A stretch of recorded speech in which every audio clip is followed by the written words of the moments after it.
സ്നേഹമുള്ള സഹോദരങ്ങളെ, പ്രഭാതവന്ദനം. ഇന്നത്തെ സുവിശേഷം ഈശോ സുവിശേഷം പ്രസംഗിക്കുന്നതിനെ കുറിച്ചാണ്. മനോഹരമായ വാക്കുകളാണ്.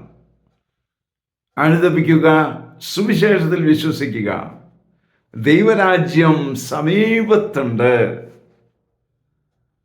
ഇതാണ് രോഗം സൗഖ്യപ്പെടാനുള്ള പ്രധാന ഒരു ഘടകം.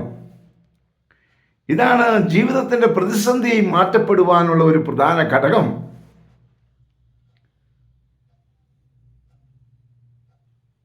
സ്നേഹമുള്ള സഹോദര സഹോദരി, നമുക്ക് ഈ ഒരു വചനത്തിൽ വിശ്വസിക്കാം.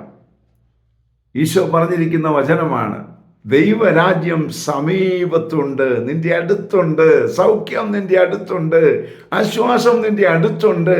എന്ത് ചെയ്താൽ മതി? വിശ്വസിക്കുക. യേശു ഏകരക്ഷകനാണെന്ന് വിശ്വസിക്കുക. അവൻ നിനക്ക് രക്ഷകനായി പിറന്നുവെന്ന് വിശ്വസിക്കുക. അവൻ നിനക്ക് വേണ്ടി മരിച്ചു എന്ന് വിശ്വസിക്കുക. അപ്പോൾ നിനക്ക് അനുതാപം ഉണ്ടാവും. കാരണം എൻ്റെ തമ്പുരാൻ എനിക്ക് വേണ്ടി, ഞാൻ ഈ ദുഃഖത്തിൻ്റെ രഹസ്യം ചെല്ലുമ്പോൾ ഈ രഹസ്യം എങ്ങനെ ചെല്ലും? കർത്താവ് ഈശോമിശിഹ പൂങ്കാവനത്തിൽ എനിക്ക് വേണ്ടി പ്രാർത്ഥിച്ചു കൊണ്ടിരുന്നപ്പോൾ രക്തം വിയർത്തതിനെ ഓർത്ത് ഞാൻ ധ്യാനിക്കുന്നു. എനിക്ക് വേണ്ടിയാണ് എന്ന് ഓരോരുത്തരും ചിന്തിക്കുമ്പോൾ നിങ്ങളുടെ സൗഖ്യം അടുത്തുണ്ട്.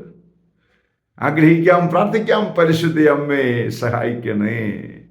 വിശുദ്ധ ഔസേപ്പ് പിതാവേ ഞങ്ങൾക്ക് വേണ്ടി പ്രാർത്ഥിക്കണേ. പരിശുദ്ധാത്മാവേ എഴുന്നള്ളി വരണേ.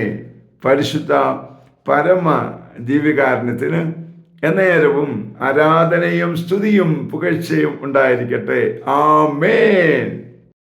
നമ്മുടെ കർത്താവായ യേശുക്രിസ്തുവിന്റെ കൃപയും പിതാവായ ദൈവത്തിന്റെ സ്നേഹവും പരിശുദ്ധാത്മാവിന്റെ സംസർഗവും സഹവാസവും സ്നേഹവും ശക്തിയും കൃപയും എല്ലാ അനുഗ്രഹങ്ങളും സമൃദ്ധമായി നിങ്ങൾ ഏവരോടും കൂടെ ഉണ്ടായിരിക്കട്ടെ, ഇപ്പോഴും എപ്പോഴും എന്നേക്കും.